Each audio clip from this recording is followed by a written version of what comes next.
Welcome back to the epic battles between Goku versus Kratos and who will win. Before we dive deep into the analysis, I just want to say thank you very much. Goku is regarded as a living embodiment of martial arts, where every breath and every thought is bound to combat and self-cultivation. For him, martial arts are not merely skills but a way of life and the foundation that shapes his will and power. Everything Goku possesses originates from strict martial discipline, especially the ability to sense and control ki. From a very young age, he was guided by Master Roshi, a master who once achieved the feat of making the moon disappear. Under such rigorous training, Goku quickly surpassed the limits of his age when he single-handedly defeated the entire Red Ribbon Army during his journey to collect the Dragon Balls, even though his original goal was simply treasure hunting.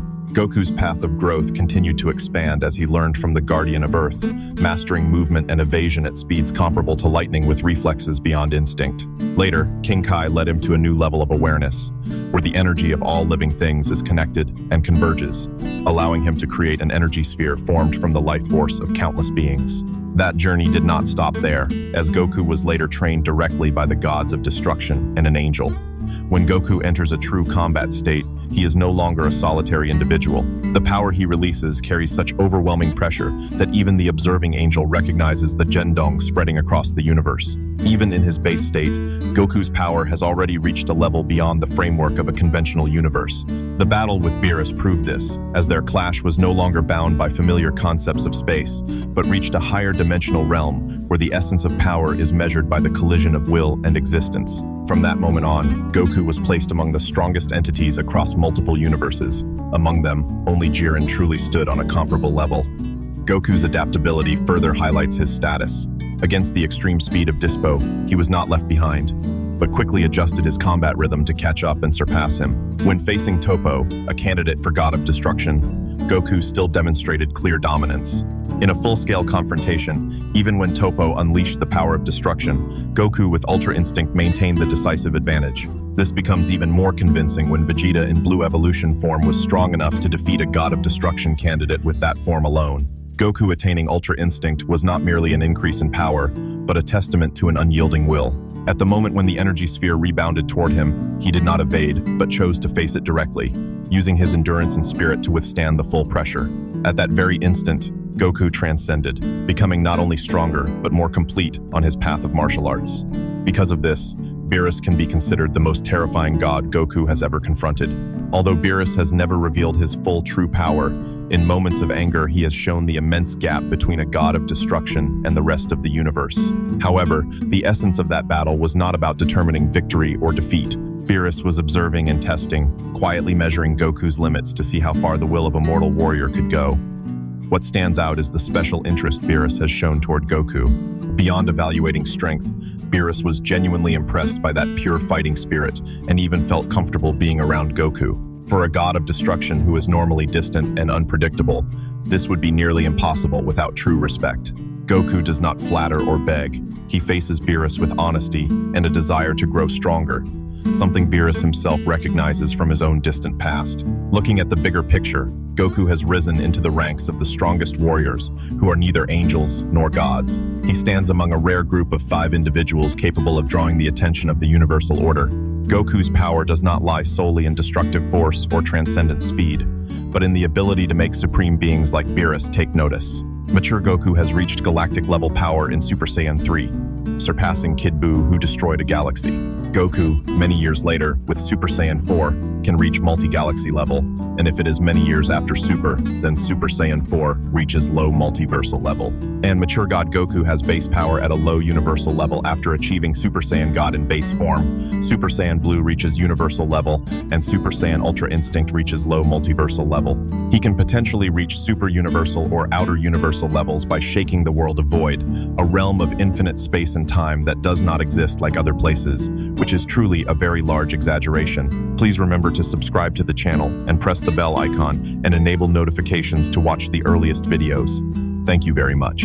Kratos is an unstoppable embodiment of rage, who later became a man living with guilt and constant torment over the sins he himself committed. In the past, he was known as the manifestation of violence and destruction, a god who existed solely to conquer and seek revenge. Yet over time, Kratos' purpose changed. He no longer fights out of blind fury, but out of a desire to raise his son to become a better person than himself, someone who can control power and choose the right path. This transformation does not make Kratos a perfect or easily forgiven god. The brutal acts committed in the first 3 God of War installments remain scars that cannot be erased. However, Kratos is not a mindless monster. He is a god who is gradually confronting his past, learning to live with his mistakes, and striving to become a better version of himself. He still carries a terrifying presence and overwhelming strength, but it is now restrained by reason and the responsibility of a father. Notably, the newer God of War title is a direct continuation of his journey within Greek mythology. This means the present Kratos still possesses the terrifying powers of his past, but he no longer unleashes his full strength in every battle. That restraint clearly reflects the new Kratos, a warrior no longer driven by hatred. Cronus, the supreme king of the Titans, beings who surpass even the Greek gods in raw power, stands like a living mountain with a height of approximately 1,600 feet. Before such a colossal entity, Kratos appears to be nothing more than a tiny speck amid primal fury. Yet when Cronus clenched his massive fingers with the intent to crush his enemy, Kratos did not yield. Through extraordinary strength and willpower, he pushed back against that immense pressure, forcing the ancient Titan to falter. When Cronus swung his arm with the full weight of a Titan king, Kratos did not evade. He took the blow head-on and counterattacked, turning overwhelming force into his own advantage. That moment demonstrates that Kratos endured and resisted forces reaching trillions of newtons, equivalent to supporting tens of millions of tons of weight. This was not merely a display of brute strength, but proof of his power limits. To claim that such feats still make Kratos weak is an unfair perspective. When placed beside characters like Thor, Superman, or Hulk, comparisons naturally favor cosmic-scale superheroes. Yet Kratos' strength remains uniquely compelling and rare. It is bound to rage, pain, and the blood-soaked history he carries. Each time he stands against a titan like Cronus, it is not only a physical confrontation, but an affirmation of the will of someone who was once crushed by fate, yet chose to rise again. Kronos possesses power comparable to Atlas, a primordial god who held the entire sky upon his shoulders. Moreover, Atlas attempted to overpower and crush Kratos, but Kratos repelled the attack and restrained Atlas. Kratos also faced the supreme power of Zeus directly, when the king of the gods took on a gigantic form and unleashed lightning, capable of shattering mountains. That strike hit Kratos at close range, shaking the earth and tearing the landscape apart, yet he survived. Kratos further demonstrated extraordinary reflexes by evading another lightning strike from Zeus himself, something nearly unimaginable given the speed and might of the thunder god. When Hades attempted to tear Kratos' soul from his body and drag him into the underworld, Kratos did not submit. With iron will and an intense desire to survive, he broke free from that binding and continued his path of destruction. The result was the near collapse of the entire Greek pantheon. Ares fell before the one who was once his instrument of war. Hades was defeated within his own realm. Poseidon was torn from his throne of the seas. Hephaestus, Hercules with his unmatched physical strength, Thanatos, the embodiment of death, and finally Zeus, the most powerful of all, were all unable to stop Kratos from advancing. Kratos retains his cold and terrifying aura. His confrontation with Baldur makes this clear. A foe who was nearly invulnerable, unable to feel pain, wielding frost power and rapid regeneration, was still defeated by Kratos in a prolonged and brutal battle. In the moment when the two warriors struggled against each other, the collision of their strength tore apart cliffs and left a massive carved into the rock as a mark of divine power. In any world, Kratos remains a symbol of strength, willpower, and relentless destruction. Goku can fully reach a low, complex, multiversal level of power, along with effectively infinite speed. This is a logical result of his ability to break the limits of space and time and adapt to fundamental laws. Kratos, even when viewed more cautiously, can still easily reach a low, complex level with above-standard speed, thanks to his direct feats against absolute godlike entities. When Kratos himself has openly acknowledged Thor as one of the most formidable enemies of his life, using Thor as a benchmark to evaluate Kratos' strength is entirely reasonable. However, when facing Goku, Kratos would soon recognize that the core difference lies in fighting spirit. Goku does not fight out of hatred, nor for domination or personal ego, but simply from a desire to perfect himself and surpass his own limits.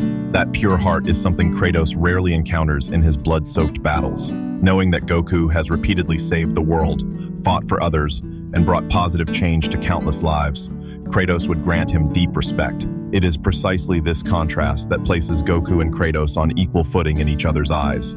Kratos is an outstanding character who possesses extraordinary power and a long record of achievements that make any opponent wary. Even so, his strength still exists within certain limits. Kratos cannot destroy a planet through raw physical force alone, nor does he possess the innate ability to fly through sheer power. His greatest strengths lie in close combat, weapon mastery, and survival experience gained from brutal battles against gods. Yet these very limitations prevent Kratos from surpassing Goku in his current state. Kratos could easily defeat a young Goku, or the early Dragon Ball Z-era Goku, when Goku's power was still within finite bounds. However, after the Saiyan saga, Goku entered an entirely different tier of power. This is a level that Kratos, no matter how strong, would struggle to reach. Even Athena's claim that Pandora was the strongest weapon in the world is only valid within Kratos' own world, and is not enough to bridge the ever-widening gap in power between the two warriors. Kratos has superior speed thanks to the boots of Hermes, once overwhelmed the Titan Atlas, and even threw a Titan like a toy. He can manipulate the flow of time and reality, and could even return to the past to kill Goku as a child. He can counter attacks with his gauntlets and wields a vast arsenal of weapons, among which the claws of Hades can dominate souls. In reality, present-day Goku far surpasses all conventional limits of speed, strength, and reflexes. He is not only physically stronger but also possesses near instantaneous danger, sensing, and adaptability. Even when comparing Zeus, a mythological figure, that level of divine authority is still insufficient to guarantee victory against Goku. The difference lies in the scale of power and the level of existence. Therefore, although Kratos is a respectable and terrifying warrior, he still cannot kill Goku under the current power conditions. What do you think about this battle? Please let me know your thoughts in the comments section. Thank you all very much.